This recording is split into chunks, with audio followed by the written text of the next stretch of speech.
Assalamualaikum warahmatullahi wabarakatuh. Kami kumpulan 2 dari POL 3013 Antropologi dan Sosiologi.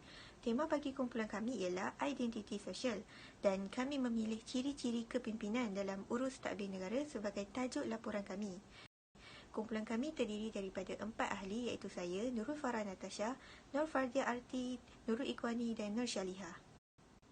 Secara umumnya, pemimpin adalah individu yang mentadbir suatu pertubuhan serta dapat memberi pengaruh kepada orang lain atau pengikutnya. Pemimpin memerlukan kuasa dan keupayaan untuk memberi pandangan positif masyarakat supaya dapat bersama mencapai matlamat. Dalam diri seorang pemimpin harus mempunyai sekurangnya 3 perkara asas apabila diberi tanggungjawab untuk mentadbir, iaitu pertama, kepercayaan. Kepercayaan adalah satu harapan positif dari pengikutnya kepada pemimpin untuk menggalas jawatan sebagai pentadbir. Yang kedua ialah kekuasaan, iaitu potensi mempengaruhi dan menjadi alat instrumen untuk mencapai tujuan yang dimiliki oleh pemimpin.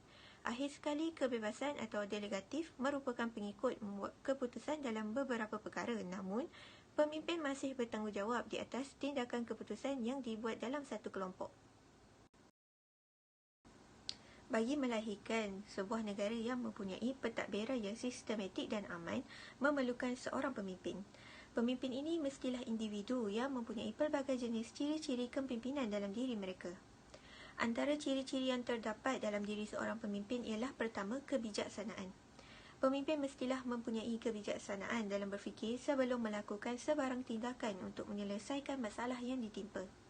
Ciri tersebut dapat dilihat pada Perdana Menteri Malaysia ke-8 iaitu Tan Sri Muhyiddin Yassin, di mana beliau bijak mengambil tindakan bagi memastikan kelangsungan tempoh pemerintahan beliau dalam negara, seperti membawa usul undi percaya di Parlimen walaupun tindakan tersebut tidak menjamin beliau sama ada mendapat sokongan majoriti atau sebaliknya.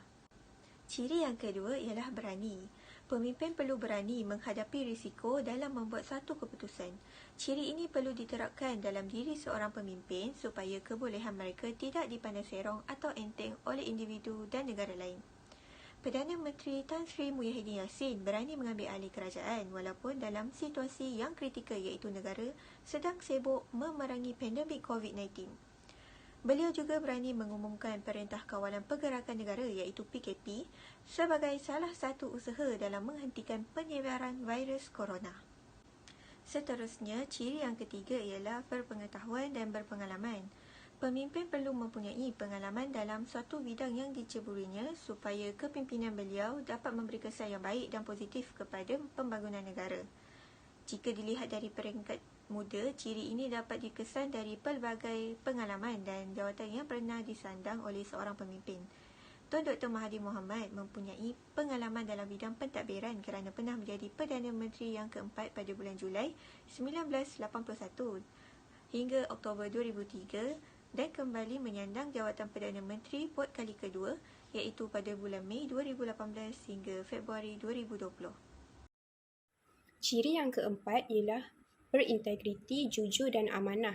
Pemimpin perlulah bersikap jujur dalam menguruskan kewangan negara, memimpin orang bawahannya dan menjalankan urus tadbir negara. Kesannya, pemimpin akan mendapat kepercayaan daripada rakyat, bahkan daripada negara lain. Contohnya, Perdana Menteri Datuk Ismail Sabri Yaakob bersikap amanah sepanjang memegang jawatan sebagai Perdana Menteri. Ciri yang kelima ialah fleksibiliti. Fleksibiliti bermaksud pemimpin mampu menyesuaikan diri dengan pelbagai perubahan dan situasi yang berbeza. Jadi, pemimpin dapat melaksanakan tindakan yang sewajarnya dalam sesuatu keadaan.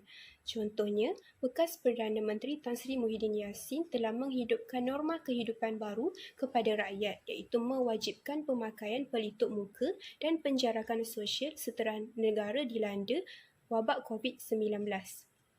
Ciri yang keenam ialah tahap kesihatan yang baik. Pemimpin perlulah mempunyai kesihatan yang baik daripada segi fizikal dan mental. Perkara ini penting supaya pemimpin dapat menjalankan urus tadbir negara dengan lancar.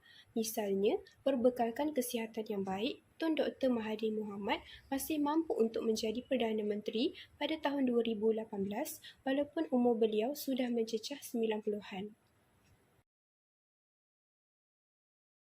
Ciri yang ketujuh ialah kreatif.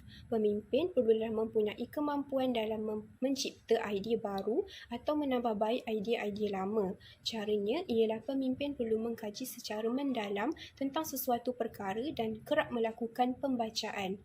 Contohnya, Kementerian Kesihatan Malaysia telah menggunakan semula kaedah tokoh Ibnu Sina iaitu bapa perubatan dalam mengatasi penyebaran COVID-19. Ciri yang ke-8 ialah keyakinan diri yang tinggi. Pemimpin harus percaya kepada kemampuan diri untuk mentadbir negara. Hal ini kerana pemimpin akan dijadikan inspirasi kepada pengikutnya. Tamsilnya, bekas Perdana Menteri Tun Dr. Mahathir Mohamad berasa yakin untuk menjadi Perdana Menteri buat kali kedua pada tahun 2018 hingga 2020. Ciri yang ke-9 ialah bersifat terbuka. Pemimpin perlulah bersifat terbuka dalam menerima teguran dan pandangan. Maka, pemimpin akan bersedia mendengar pendapat yang datang daripada sesiapa sahaja tanpa mengira jawatan dan umur. Bekas Presiden Amerika Syarikat Barack Obama juga menegaskan bahawa semua pemimpin tidak perlu menjadi profesional dalam segala hal dan perlu terbuka dalam menerima sesuatu pendapat. Perbincangan dan refleksi kritis. Ciri kepimpinan yang ditunjukkan oleh seseorang pemimpin adalah penting kerana akan membentuk persepsi rakyat terhadap kejayaan pucuk kepimpinannya. Kejayaan seseorang pemimpin bergantung kepada cara beliau membina hala tuju negara ke arah yang lebih baik dan tahap kemampuannya memenuhi kebajikan rakyat.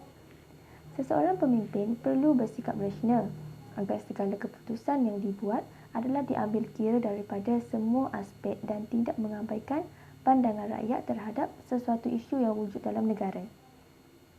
Dalam Islam juga, pemimpin yang menjalankan tadbir urus negara diminta untuk bersikap amanah, telus dan beretika dalam menjalankan tugas pemerintahan. Terdapat beberapa langkah yang boleh dilakukan untuk membentuk kepribadian pemimpin yang baik. Langkah yang pertama, membina masa depan generasi pemimpin. Hal ini kerana negara perlu melahirkan generasi pemimpin yang mampu memegang pucuk kepimpinan dengan baik pada masa akan datang dan menjamin keutuhan masyarakat yang mampan. Yang kedua, menekankan aspek kerohanian dan keagamaan. Perkara ini perlu ditekankan dalam diri pemimpin kerana dapat mencegah daripada berlaku salah guna kuasa atau kegiatan rasuah. Langkah yang ketiga, dengan mengukuhkan kepribadian. Membina jati diri dengan membentuk kepribadian pemimpin negara. Keutuhan peribadi mampu mewujudkan pemimpin yang tetap dengan pendiriannya dan tidak mudah dipengaruhi oleh orang lain. Hal ini jelas dapat kita lihat bahawa pentingnya ciri kepimpinan yang baik oleh seseorang pemimpin kerana mereka juga akan membentuk imej negara di mata dunia. Kepimpinan merupakan sikap seseorang yang boleh mengarang orang lain untuk berbuat sesuatu dengan cara yang tertentu. Hal ini menyebabkan seseorang pemimpin perlu lebih alfa tentang keperluan dan motif orang-orang berkhidmat untuknya dan harus menitikkan pencapaian matlamat kumpulan. Mereka juga harus berjaya mengekalkan sifat terpuji yang wujud pada organisasinya untuk menyelesaikan konflik dan mencapai objektif yang ditentukan. Walaupun kepimpinan boleh berjaya, tapi pemimpin yang baik ini tak dimonopoli oleh semua orang. Jadi, kita mestilah mempunyai ciri-ciri yang penting dalam diri ini untuk menjadi seorang pemimpin yang berjaya. Akhirnya, demi untuk menjayakan wawasan negara kepada semua negara yang maju, Malaysia hendaklah bergerak dengan lancar membutuhkan kepimpinan politik pentadbiran yang hebat dan terbaik bagi menentukan kejayaan matlamat pembangunan negara. Natijanya, idea-idea kepimpinan politik pentadbiran yang diulas merupakan idea yang sangat bagus, akan tetapi bukan mudah untuk menerapkannya dalam diri kita semua.